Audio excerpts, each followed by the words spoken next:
Hey friends, welcome to everybody. एक बार फिर से आप सभी का आपके अपने यूट्यूब चैनल रघुराव डिसर्टेशन पर हार्दिक स्वागत है।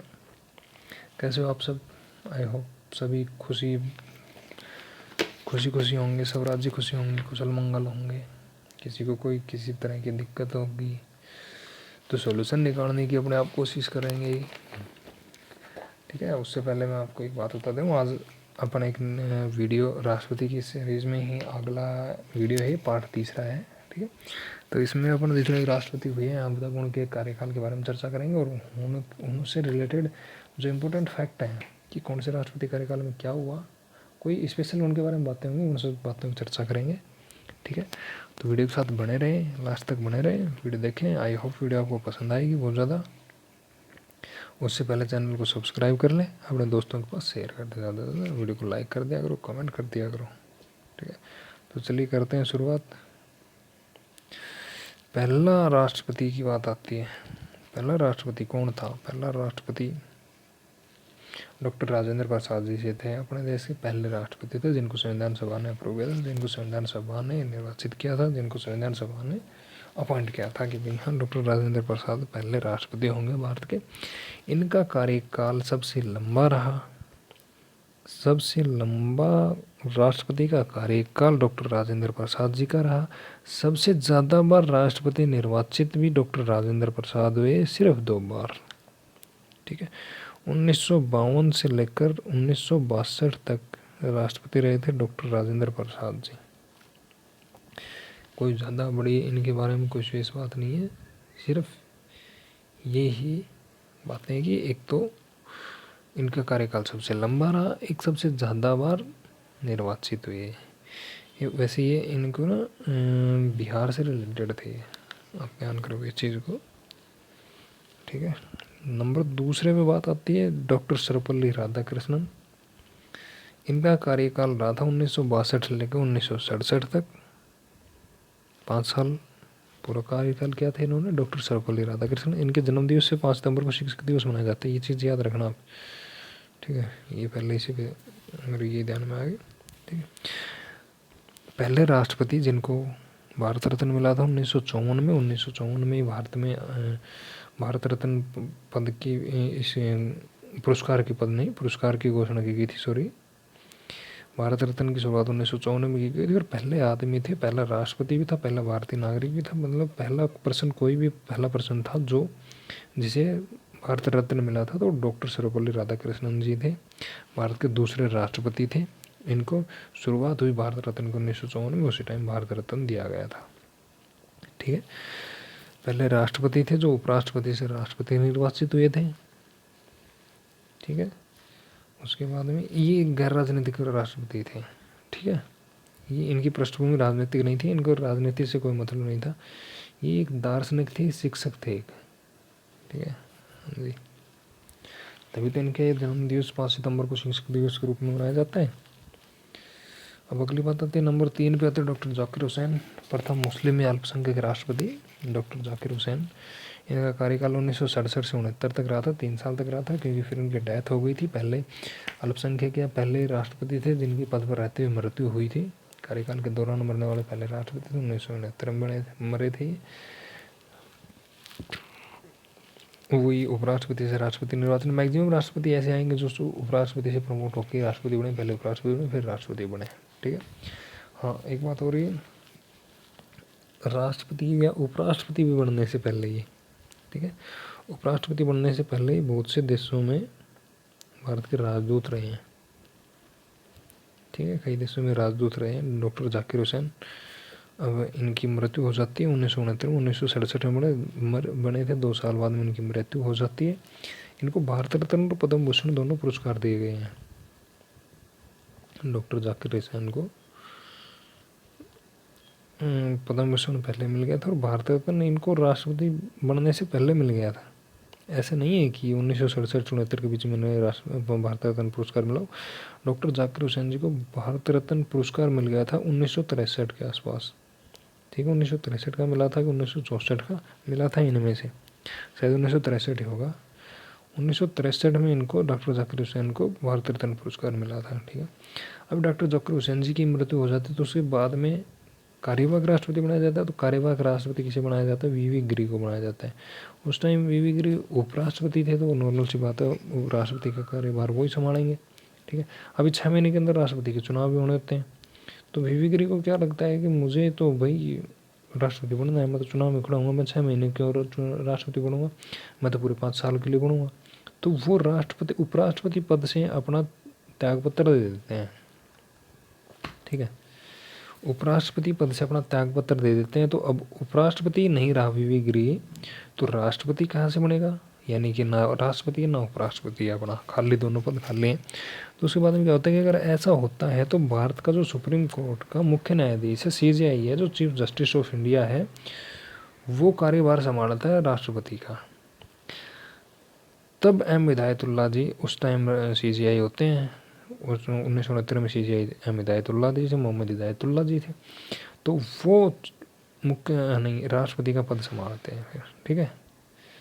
अभी आप कुछ कंफ्यूज तो नहीं हो गए इस चीज़ में? एक बार फिर से बता दूं मैं, डॉक्टर जाकिर हुसैन जी 1967 में राष्ट्रपति बनते हैं, उपराष्ट्रपति राष्ट्रपति प्रमोट होकर आते हैं, ये राष्ट्रपति बनते हैं, तो वीवी गिरी उपराष्ट्रपति होता है। इनकी मृत्यु हो जाती है 1969 में, इनकी मृत्यु होती है। उपराष्ट्रपति वीवी गिरी जी जो हैं उन वो राष्ट्रपति कार्यवाहक राष्ट्रपति बनेंगे जब तक नया राष्ट्रपति नहीं बन जाएगा तब तक। अब राष्ट्रपति के चुनाव की बारी आती है तो वीवी गिरी हैं वो अपने उपराष्ट्रपति पद से इस्तीफा दे देता है, उपराष्ट्रपति पद छोड़ देता है, खाली कर देता है। तो अगर वीवी गिरी भाई कार्यवाहक राष्ट्रपति कौन बनेगा? जो उपराष्ट्रपति होगा वो। अब उपराष्ट्रपति ने अपने पद से उपराष्ट्रपति से इस्तीफा दे दिया तो राष्ट्रपति कैसे बनेगा? फिर कार्यवाहक राष्ट्रपति नहीं बन सकता हो। यानी कि इस टाइम राष्ट्रपति और उपराष्ट्रपति के दोनों पद खाली हुए। पहले कार्यवाहक राष्ट्रपति कौन बना? वीवी गिरी बना। फिर उसने इस्तीफा दे दिया उपराष्ट्रपति से, तो वो राष्ट्रपति से भी हट गया। अब राष्ट्रपति और उपराष्ट्रपति दोनों पद खाली हैं, तो उसके बाद में CJI जो है chief justice of India M Hidayatullah ji हैं, वो कार्यवाहक राष्ट्रपति बनते हैं। वो कार्यवाहक राष्ट्रपति सबसे कम दिन तक रहे हैं, ठीक है। ये मामला है, ध्यान रखना इस चीज़ को। अभी आगे चलते हैं। M हिदायतुल्लाह जी आपको बता दी सब बातें, अभी बताई थोड़ी देर पहले। कार्यवाहक राष्ट्रपति बने 1969 में। ये एकमात्र CJI भी थे जो कार्यवाहक राष्ट्रपति बने, ठीक है। उसके बाद में वीवी गिरी की बात आती है, तो वीवी गिरी 1969 से 74 तक राष्ट्रपति बन चुका है। कार्यवाहक राष्ट्रपति बनने वाला पहला व्यक्ति था। हाँ, पहला ये बात भी बताना भूल गया मैं, कार्यवाहक बनने वाला पहला व्यक्ति ये था, वीवी गिरी बना था 1969 में। जाकिर हुसैन जी की मृत्यु हुई तब, ठीक है। द्वितीय चक्कर की मतगणना के फलस्वरूप राष्ट्रपति बन पाए थे।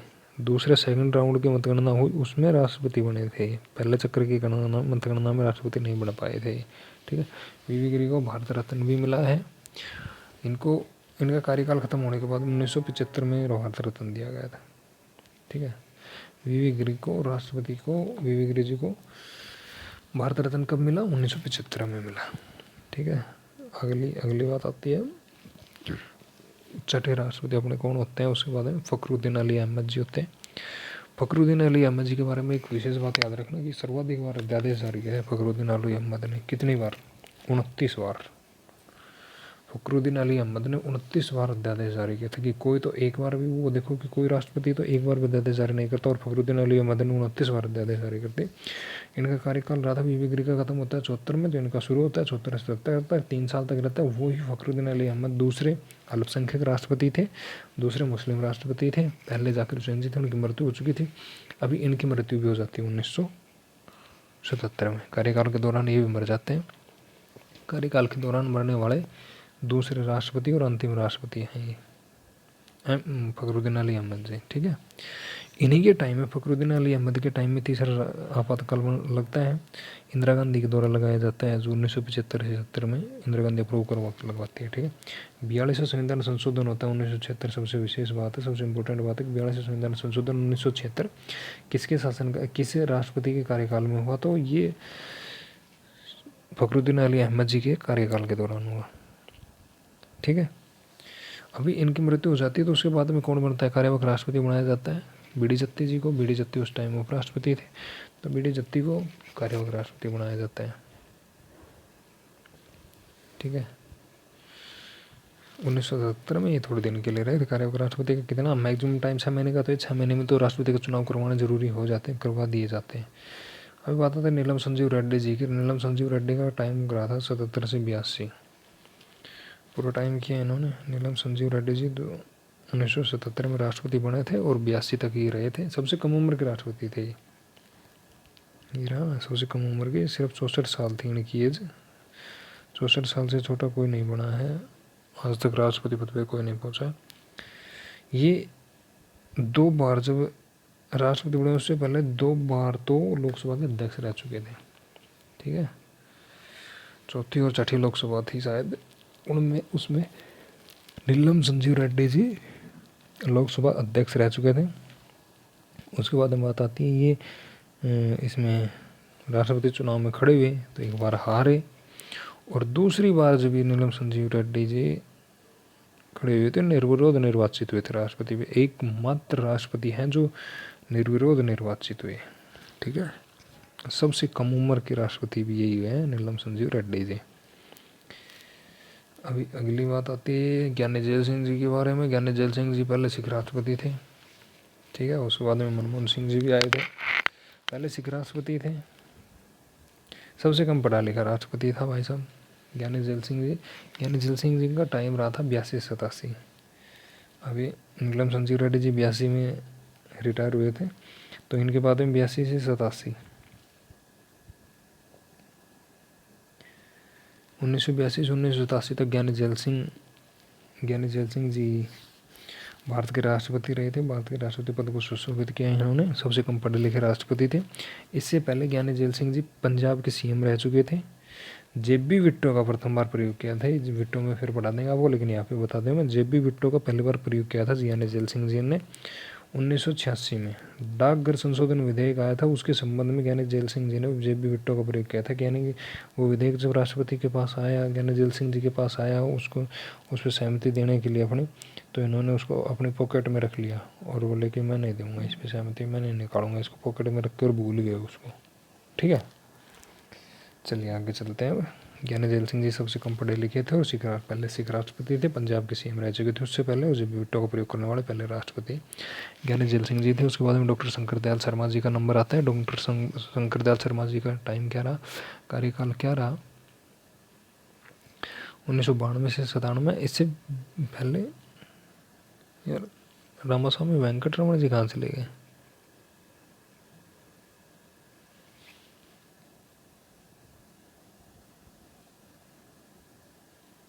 रामास्वामी वेंकटरमण नहीं आए। ज्ञानी जैल सिंह जी के बाद में 82 से 87 ये रहे थे ज्ञानी जैल सिंह जी, ठीक है। 87 से 92 में रहे थे शंकर दयाल शर्मा, नहीं रामास्वामी वेंकटरमण, आर वेंकटरमण रहे थे 87 से 92, ठीक है। उनके बारे में कोई विशेष बात नहीं है इसलिए नहीं डाला होगा शायद वो, लेकिन एक बात ज़रूरी है उसमें कि ये ना डॉक्टर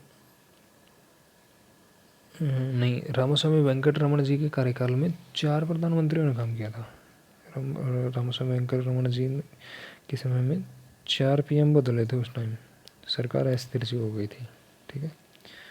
तो इस चीज़ का ध्यान रखना। उससे अगला आता है इस शंकर दयाल शर्मा जी से पहले रामास्वामी वेंकटरमण का टाइम आता है 1987 से 92 तक। 92 से 97 शंकर दयाल शर्मा जी बनते हैं। फिर इनके टाइम में, इनके समय में इन्हीं से अप्रूव हुए थे 73वां और 74वां संविधान संशोधन को सहमति दी थी डॉक्टर शंकर दयाल शर्मा जी ने, ठीक है। इससे पहले ये एमपी के सीएम रह चुके थे, मध्य प्रदेश के सीएम रह चुके थे। उसके बाद में ये आंध्र प्रदेश, पंजाब और महाराष्ट्र के राज्यपाल भी रह चुके थे 3 स्टेट के। और फिर 1992 में भारत के राष्ट्रपति बन जाते हैं। तो बहुत से पदों को सुशोभित किया है इन्होंने, ठीक है। अभी बात आती है तो ये एमपी में सीएम भी रहे, उससे पहले ही शायद मंत्री भी रहे, रक्षा मंत्री, उद्योग मंत्री, वित्त मंत्री भी रहे, ठीक है। तो इन चीज़ों का ध्यान रखना।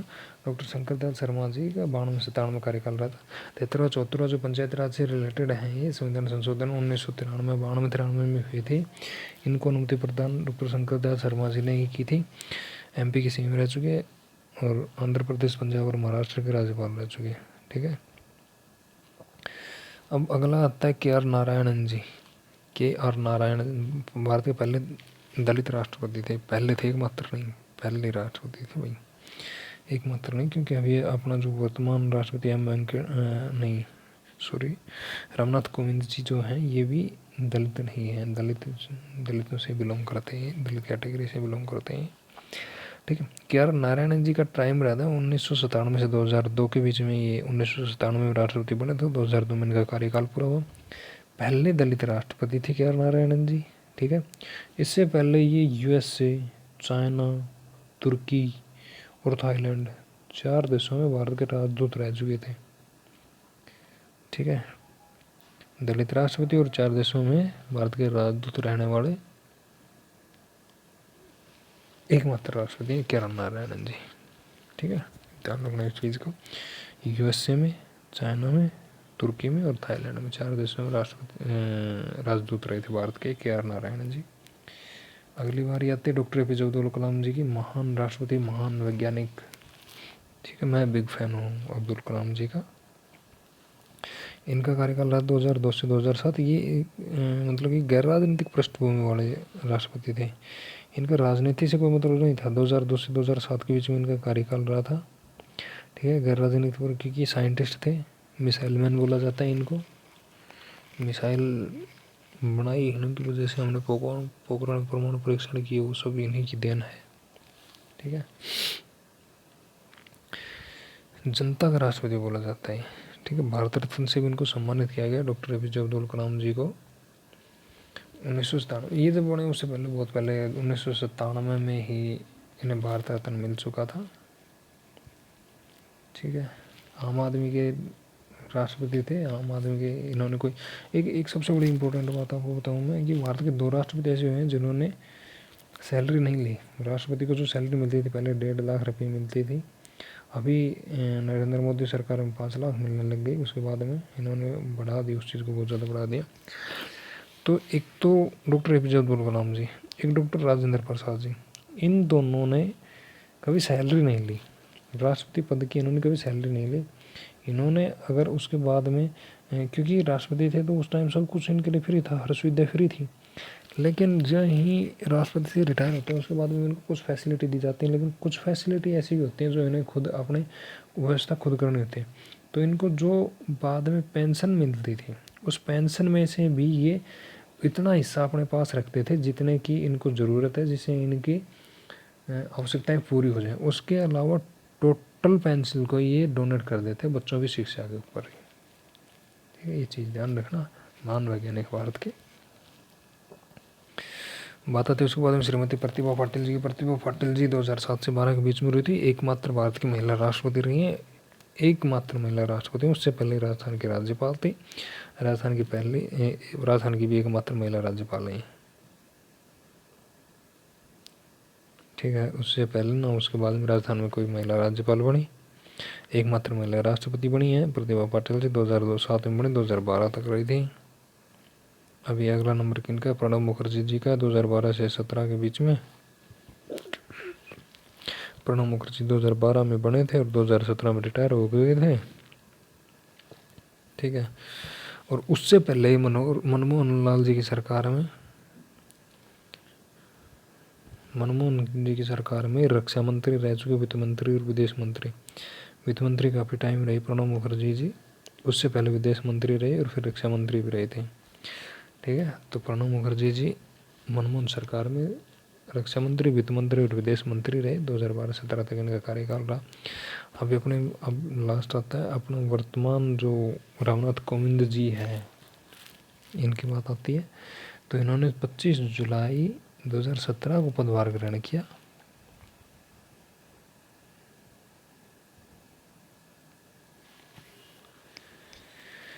पच्चीस जुलाई 2017 को इन्होंने पदभार ग्रहण किया। 22 तक इनका होगा टाइम। उसके बाद में दोबारा चुनाव निर्वाचित होते हैं नहीं होते आगे की बात है। लेकिन अभी मेन बात ये है कि राष्ट्रपति रामनाथ कोविंद जी ने कब पदभार ग्रहण किया, तो 25 जुलाई 2017 को पदभार ग्रहण किया। इससे पहले ही बिहार के राज्यपाल रह चुके। दूसरे दलित राष्ट्रपति हैं, पहले के आर नारायणन जी थे। ठीक है, अगर व्यक्तिगत बात की जाए तो रामनाथ कोविंद जी व्यक्तिगत कौन से राष्ट्रपति हैं, 14वें राष्ट्रपति हैं। ठीक है, और अगर क्रम की बात की जाए तो 15वें राष्ट्रपति हैं। क्योंकि क्रम कैसे 15 एक क्यों बढ़ गया, क्योंकि पहले जो भारत के पहले राष्ट्रपति थे डॉक्टर राजेंद्र प्रसाद जी, वो 2 योजनाओं में राष्ट्रपति रहे थे। कंटिन्यू 2 योजनाओं में 10 साल तक राष्ट्रपति रहे थे वो। ठीक है, तो उस हिसाब से क्रमानुसार 15वां नंबर हो गया, और अगर व्यक्तिगत पर्सनल बात की जाए तो 14वां स्थान हो गया। ठीक है, तो आई होप आप सभी को वीडियो पसंद आई होगी। अगर वीडियो पसंद आई है तो कमेंट भी कर दिया करो, लाइक भी कर दिया करो, और अपने दोस्तों के पास ज़्यादा से ज़्यादा शेयर कर दिया करो। चैनल पर नए हो तो चैनल को सब्सक्राइब कर लें। मिलते हैं एक नई वीडियो में, तब तक के लिए वीडियो को एंजॉय करें। Good bye, bye bye, thank you.